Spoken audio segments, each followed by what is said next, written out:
What's going on YouTube? Username Kite562 here, and I have a video review, and it is of Stephen King's Carrie.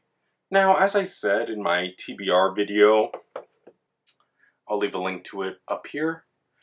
Right now, this video is going to be a little different. I just finished Carrie today. If you hear any noise in the background, my dad's mowing the lawn, so if you hear any loud buzzing noises, that's why. But I'll try to edit it out as best as possible. So anyway, about my review for Carrie, I'm sure a good chunk of people know the story behind Carrie if they never even read the book, saw the Brian De Palma film.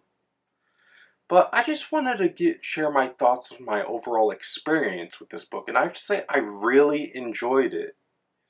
Like, all the characters were really fleshed out, but I have to say I want to focus on Sue Snell, Tommy Rowland, and Carrie White herself, and of course, Margaret White, or Carrie White's mother. So, anyway, here's my overview of my experience review of Stephen King's Carrie.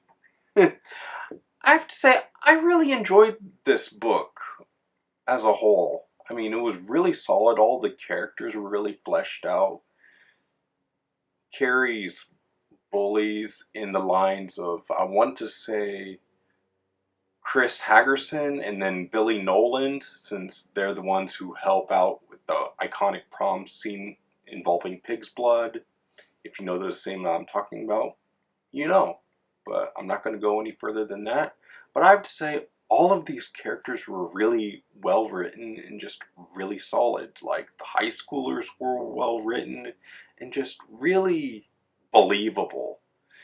And Stephen King has a really wonderful way of writing characters on the page to make them feel real. And he really has a sense of knowing to write villains or antagonists within his stories.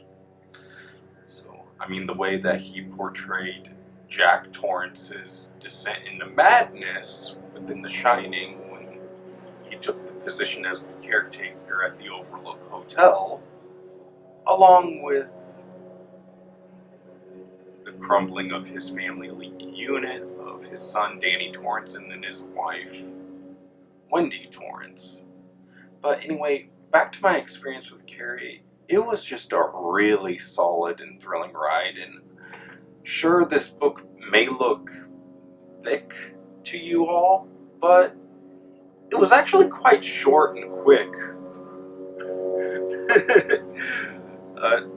Still, nevertheless, dude, it almost felt as quick as Yo when I read it all that time ago.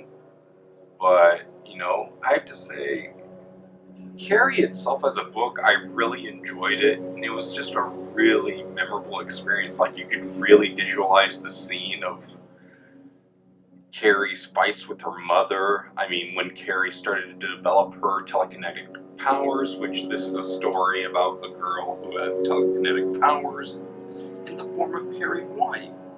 Or, as the first page likes to say, she was a young girl who grew angrier and angrier, and the town would become her outlet.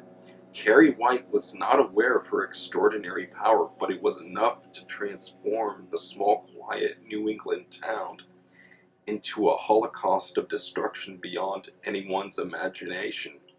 Innocent schoolgirl or vengeful demon, Carrie will make you shudder. And that's the basic synopsis from the first page of this book. Just the little title intro page thing, and that's what really sunk me into this story. Like, I read the first 100 pages in one sitting, and then I read the next 148 pages. I don't remember the exact length of it. Was like 100 or 249 pages, but I have to say it was a really solid and enjoyable experience as a whole. And man, I can't believe I waited this long to read more Stephen King books. So anyway, Carrie is just a really memorable book for me, and it's gonna live in my head rent-free, like with Salem's Lot and all the other Stephen King works I've read. I look forward to reading more, and I have to say, for this video, I really hated Margaret White as a villain. Like, she really earned that title of most hated character to me. Kinda above Umbridge. So there. Well, anyway, yeah, this is Kite562 signing out, and this has been my overall experience review of Stephen King's Carrie. So anyway, leave a like, comment, subscribe if you want to see more content from this channel. This is Kite562 signing out, and as always, I hope you have a wonderful day, everybody. Later.